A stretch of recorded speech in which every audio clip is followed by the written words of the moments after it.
March 10. So இந்த March 10 பார்த்தீங்கன்னா international day of awesomeness இருக்குது. ஆசமாக இருக்கணும். முதல்ல நம்ம மாசாக பார்க்கணும். நம்ம கிரேட்டாக பார்க்கணும். அப்படி என்ன பண்ணணும்? ஸோ நம்மளுக்கு வந்து ஒரு பேஷனில் நம்ம ஆம்பிஷனோட முயற்சி பண்ணணும். இந்த அன்னைக்கு பார்த்தீங்கன்னா நிறைய மோட்டிவேஷன் ஸ்டோரிஸ் கேட்குறது, மோட்டிவேஷன் மூவிஸ் பார்க்குறது, மோட்டிவேஷன் சாங்ஸ் கேட்குறது, நிறைய இன்ஸ்பிரேஷனான லீடர்ஸ், சக்ஸஸ்ஃபுல் பீப்புளோட கதைகளை கேட்டு நம்ம மோட்டிவேட் பண்ணிக்கணும் அப்படிங்கிற ஒரு பர்பஸ்க்காக தான் பார்த்தீங்கன்னா இந்த இன்டர்நேஷ்னல் டே ஆஃப் ஆசம்னஸ் வந்து கொண்டாடுறாங்க. அந்த மாதிரி இந்த நாளை பார்த்தீங்கன்னா 8 hours a டேங்கிறாங்க. ஸோ 8 hours ஒரு எம்ப்ளாயாக இருக்கவங்க 8 மணி நேரம் வேலை செய்யணும் அப்படிங்கிற ஒரு விஷயம் வந்து இந்த நாளில் வந்து ஃபஸ்ட்டு கொண்டு வந்தாங்க. 19ஆம் நூற்றாண்டில் இந்த நாளில் வந்து ஃபஸ்ட்டு கொண்டாடினாங்க. நிறைய போராட்டங்கள் ஸ்ட்ரகிள்ஸ்க்கு அப்புறம் தான் வந்து 8 hours டே வந்து கொண்டாடினாங்க. அதுக்கு முன்னாடி வரைக்கும் பார்த்தீங்கன்னா கிட்டத்தட்ட 15 மணி நேரம் 16 மணி நேரம்லாம் வந்து வேலை பார்ப்பாங்களாமா.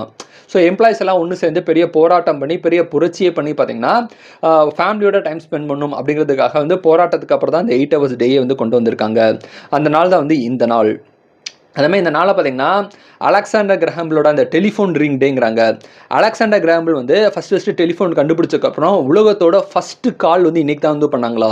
அவங்களோட அசிஸ்டண்ட்டுக்கு வந்து ஃபஸ்ட்டு கால் வந்து பண்ணாங்களா. ஸோ அந்த நாளை நினைவுக்கூறுவமாக வந்து நாள் வந்து கொண்டாடுறாங்க.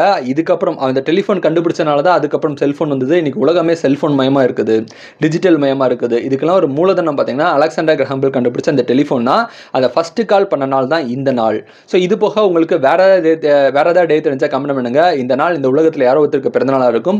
உங்களுக்கு பிறந்தநாளாக இருந்தால் உங்களுக்கு என்னோட இனிய பிறந்தநாள் வாழ்த்துக்கள். So happy birthday to you. Thank you.